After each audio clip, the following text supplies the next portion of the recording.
Right now, what's happening is Celebrity Sleaze presented by McDonald's. The best part about working at McDonald's is the people. Now, you saw Glastonbury over the weekend, one of the biggest festivals ever. Huge. Got it. We'll talk about Coldplay in a little while, bringing on Michael J. Fox on stage, who shredded on guitar, which was very cool. That was a cool moment to see him up there in his wheelchair, like with the crowd just in tears. Doing Fix You, and you see the sea of people. Did I ever tell you I went to Glastonbury one time? No. 1999, we went. Remember that band, Travis? Yes. That did that song, Why Does It Always Rain on Me? We went in 99, and we went with a bunch of friends. We lost our friends, and we didn't do what you're supposed to do. You know, like, hey, if we lose you, let's meet up at this. We didn't do that. That looked intimidating. 3 o'clock in the morning, we're like stumbling around in pitch black trying to find our friends. But it's an amazing... They have this other tent with all these actors, and I don't know if you saw this or not, but Russell Crowe performed. Wow. You know, he's got his band. Yeah. This one review said, Russell Crowe's shockingly good set epitomizes the spirit of Glastonbury. He was doing covers of like Dire Straits and Johnny Cash, and people said he was amazing. I heard a bunch of artists passed on Glastonbury because the pay was too low. So it's interesting. I know Coldplay's got a new song out, and so they're going to do it. But I heard a lot of bands, like they're trying to like be cheap on the bands, and the bands are pulling back and saying no. Did you hear the same thing? I didn't hear that, but you know, it's pretty prestigious to play that festival. That's what they're saying. They're banking on the prestige and not the cash. And some bands are like, no. Now, when we were out, of course, the Eras Tour was in London.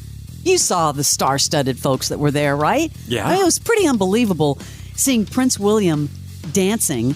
I mean, he was kind of doing his thing, but Travis Kelce kind of described meeting Prince William at the show and said it was a really cool experience. We met royalty, got to meet Prince William. Last episode, I think I was quoted as saying, royalty. They were an absolute delight to meet. Wasn't sure if I was supposed to like bow to them, curtsy, just be an American idiot and shake their hand. I've never felt emasculated, and I did. That was the closest I've ever been. I've never seen you give someone that much respect. You put your beer like 10 feet away from you. I didn't have it in my teeth when I met him. I don't know when these guys have time to do a podcast, by the way.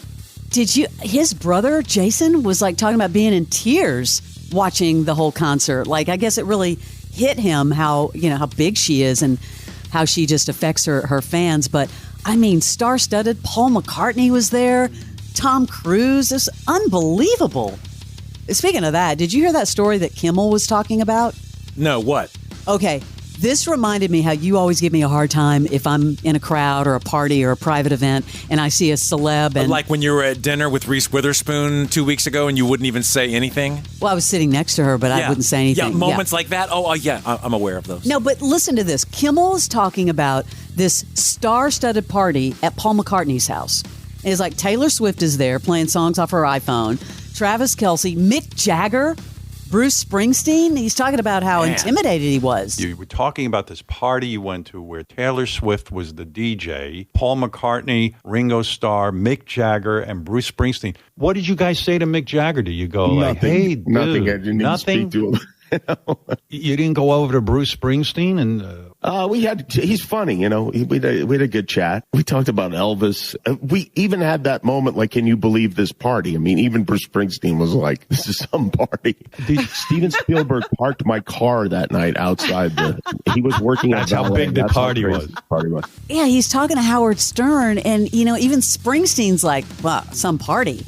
You've been in those situations. I've been to one like that where I didn't know what to do, and it was the Governor's Ball. I got the honor to go to the Academy Awards one time, and then you go to the Governor's Ball, which is the big party where all the people go. It's kind of intimidating. I walk in, and it's surreal because I went to go get, the prawns that are size of my arm, and and you get a couple of whatever, and then I turn around. It's just like you're at a banquet. I turn around to sit, and there's nowhere to sit except next to an A-lister. So you're like, do I sit next to Oprah or Jeff Daniels? Or it's the weirdest thing ever, but I can't imagine that level of rock royalty at a party. What do you say? I don't know. Well, now, then of course Taylor went to Dublin. Did you see this? This was really cool. She got some flowers and a little note. Dear Taylor, welcome back to our hometown. Leave some of it standing. Ha ha ha. Yeah. signed your Irish fan club, Bono, Edge, Adam, and Larry. Damn. I mean, come on. Bono even trying to get in on some of that Swiftie action. Everybody wants to be adjacent, Taylor adjacent. Get that money. We've been talking about Kevin Costner's new movie, Horizon. I have to say, I said a few weeks ago when you were talking about how it bombed, I was talking about with critics. And I realized I didn't say that when I said it because it's not, out yet, right? Doesn't it come is. out Well, it this came week? out over the weekend. Oh, this weekend. And Okay. It came out. And so I'm not even going to tell you. I want to just read a couple of headlines. The headlines say it all. Costner's costly Horizon bites the box office dust. I told you it's going to happen. Kevin Costner's Horizon fades at $4 million debut. I think that was globally. The ho-hum... $4 million? Yeah. The ho-hum box office of Kevin Costner's Horizon. Yeah, it's kind of sad, but he self-invested that, right? That was his own money. And that's what hurts, Waterworld. I'm going to get him on his plate, Waterworld.